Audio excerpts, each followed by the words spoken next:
This is a short video on the topic of production management, production planning. We want to just look across some quite important ideas about production planning, but we're not going to get into a lot of detail here. There are many classes on this topic available on the course, and you should consult each of those to get a greater insight into specific areas. So let's start by just getting an overview of production planning. First of all, why aggregate planning is necessary. Aggregate planning means planning in total.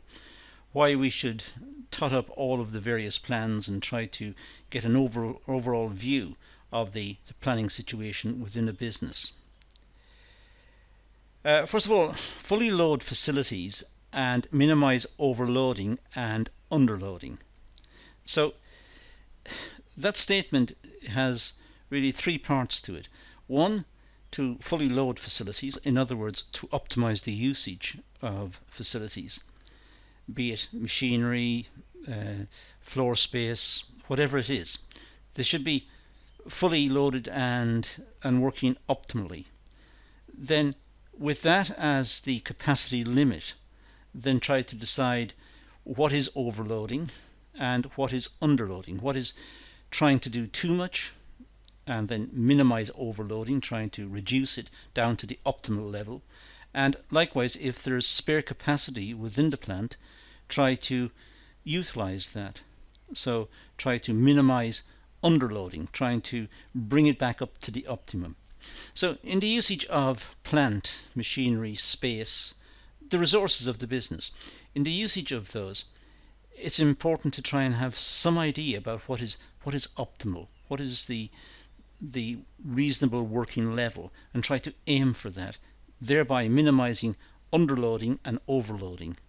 Underloading, not using the facilities as much as they could, and underloading, overloading, I should say, is using them too much, trying to squeeze too much out of it, leading to breakdowns, leading to frustration, leading to bottlenecks in production. Underloading is when we underutilize the resources. So it's trying to get a balance between those two competing forces. Make sure enough capacity is available to satisfy the expected demand. It's important that customers are not frustrated or left waiting for the product. The image of the business is at stake. If the business produces enough to satisfy the customers in a timely manner, then the business will have an enhanced reputation. If it, however, is late in delivery or it experiences problems in delivery, the customers may go elsewhere, and over a period of time the business will develop a bad name in the marketplace, which does not augur well for the long-term future of that business. Plan for the orderly and systematic change of production capacity to meet the peaks and valleys of expected customer demand. I think it's reasonable to say that customer demand may not be consistent or flat-lined. It may have ups and downs. It may have peaks when there's a lot of demand and troughs when there's very little. The customer demand has fallen off, and the business can't just scale up and scale down. That would not be perhaps economic. Bringing machines on, turning the machines off, retooling the machines. The labour force working in the business will have jobs one day, not jobs next week, jobs the following week. They become frustrated and leave. The business can't just vary its production according to customer demand. They may have to have a smooth, continuous production plan. But it's trying to work out what is the level that they should produce, so that when customer demand is low, the company is producing for stock. When demand picks up, they're able to meet that demand out of stock from the stores. But there's a problem there in calculating what exactly is the optimum. get the most output for the amount of resources available. It's always the case that businesses try to optimize in their use of resources, try to get the maximum out of what they're doing, try to use their resources in a manner which will enable them to minimize costs, produce the product competitively, enable competitive pricing in the market so that the business is able to continue. So they're trying to use the resources efficiently. They're trying to configure their resources in a manner which enables them to use them efficiently, to deploy their resources throughout the organization in an efficient manner, and thereby reduce costs and build up a good reputation in the marketplace for competitiveness and good quality. Now the inputs. Well, a forecast of aggregate demand covering the selected planning horizon would be useful, but it is a forecast, and forecasts can be wrong. Forecasts may be based on market surveys or focus groups or some sort of feedback from the marketing department, but there is no necessity, there is no imperative that says that that feedback is correct. So the problem the business has is if it follows the research, then it may go in the wrong direction. The research may be erroneous. The research may be wrong. It may be biased in various ways. So a forecast of aggregate demand nonetheless is an indicator, and it really does fall to the marketing department to try and pick up the sentiments in the market, customer sentiments towards the product, towards disposable income, towards their requirements, and try to feed that back to the organization so the organization has some idea about what to produce, the quantities to produce in the next, let's say, 6 months or 18 months.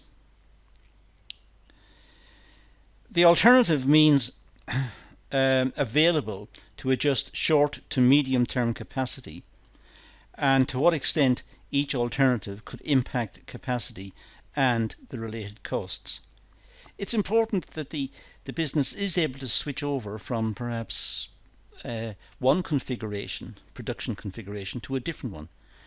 They need to be able to step up production from time to time, and at other times perhaps cut it back, trying to find out what the trends in the market are and trying to match their productive capacity to those trends. Having said that, as I said in point number 1, it is notoriously difficult to try and work out what the trends are until it actually happens. So we're good at analysing historic costs, but we're very bad at looking into the future, which should be fairly obvious. We can't see the future. It's what one economist says is it's unknowable. The future, we can't know it. We can get some insights, but it's difficult for production planners to finely tune their resources and their output levels and their plans to the future demands of customers, because we can't tell precisely what the future demand of customers will be. The current status of the system in terms of workforce level, inventory level and production rate. Well, that should be within the scope of the organisation. You should be able to say what the workforce is at the moment, what the skills and competencies are, how many of the workforce are in place, what the current inventory level is, what's been held in stores, and how much are they capable of producing given the current endowments of capital. So what are they able to produce? So they're able to talk about what is now, but looking forward, looking into the future, that is the problem. So they may wish to optimize the use of resources now and produce for stock, put it into the stores. There again, it may be the case that if they produce for stock, put it into the stores, Uh, there won't be a demand in the future. Customers will turn against the product, in which case everything produced and put into stores will be wasted. There are high risks in running a business, and this is one of them. Now, the production plan, well, contains aggregate decisions for each period in the planning horizon, and it does this about the work level.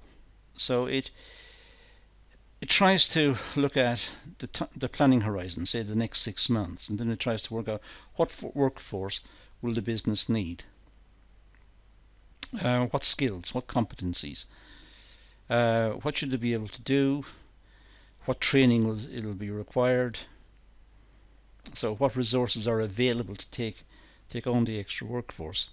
Or it may be, given the perception of the future, given what they believe is going to be happening in the future, the workforce has to be scaled back, in which case there may be redundancy payments and all of the traumas of removing people from the workplace, which is not a happy situation. So there are issues here in looking at the aggregate decisions for each planning horizon, the next 6 months or the next year or the next 5 years. I mean, how anyone can imagine what demand will be like in 5 years' time is difficult to say. But businesses have to plan. They have to have some sort of plan, which may be a rolling plan, maybe one which has been updated on a regular basis, but nonetheless there should be some sort of plan. There's also an inventory level. They should plan about that. How much stock should the stores hold? What's the ideal stock holding? Again, it'll be based on estimated future demand for the product. It'll also be based on the productive capacity of the business and how much extra capacity can be brought online should the need arise. But there should be some idea of how much inventory to hold. What's the ideal amount given what they can estimate what's going on in the economy, what's going on in the market. How much can be produced in a given time period? What's the capacity of the machines and of the workforce? So if there was a surge in demand, could it be met from stocks out of the stores, or could the productive capacity of the business be brought to bear to plug any gap? Can it be adjusted? Can it be scaled up to meet a surge in demand if one were to happen? So what's the production rate? And this should be known to the management. They should try to work this one out and realize that if this happens, in this eventuality, then productive capacity can be brought online, perhaps brought online pretty fast.